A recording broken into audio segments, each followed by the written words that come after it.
Trump's year-end address on economy highlights achievements. Amid deep skepticism, on December the 17th, 2025, President Donald Trump delivered a nationally televised primetime address from the White House, framing his economic record as a success and presenting an optimistic outlook for 2026, even as many Americans express frustration over persistent inflation and rising living costs. Trump opened by telling viewers that when he returned to the presidency nearly a year ago, he inherited a mess that he has been working to fix.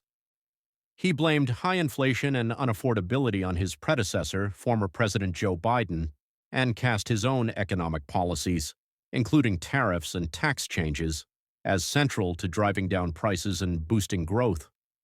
The address, which lasted around 18 to 20 minutes, covered Trump's broad messaging on the economy, but offered few detailed new policy proposals. Instead, it emphasized boasts about achievements and future promises. Trump declared the U.S. is poised for an economic boom the likes of which the world has never seen, suggesting that policies enacted under his administration have set the stage for stronger growth and lower prices. He highlighted attracting large amounts of investment, figures he described as evidence of renewed economic vitality, and took credit for reducing some consumer costs. As a symbolic gesture ahead of the holidays, Trump announced a 1,776 Warrior dividend, a one-time payment to about 1.45 million U.S. military personnel, linking it to tariff revenues and legislative action.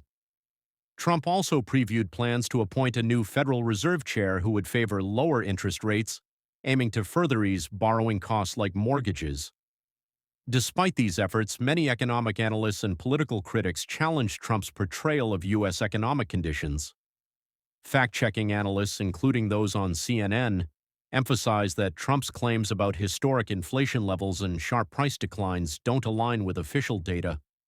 For instance, inflation as of September 2025 remained near 3%, roughly the same as when he took office, after it had already fallen from higher levels under Biden.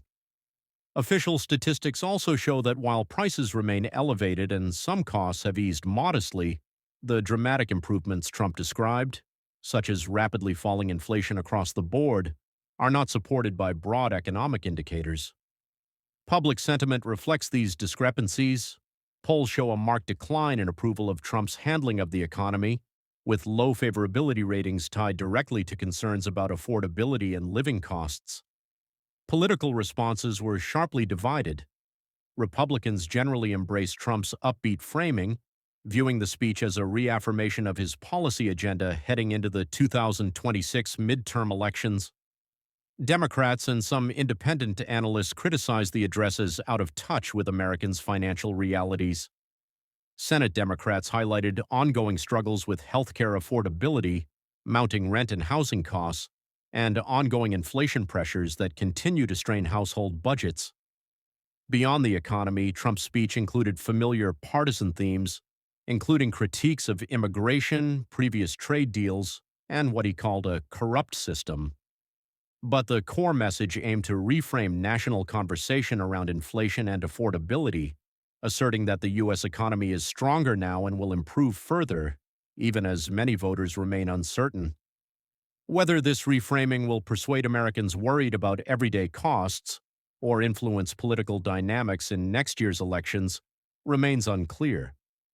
What is evident is that economic narratives continue to be central to U.S. public discourse as leaders on both sides try to shape how voters understand inflation, jobs, and household finances heading into 2026.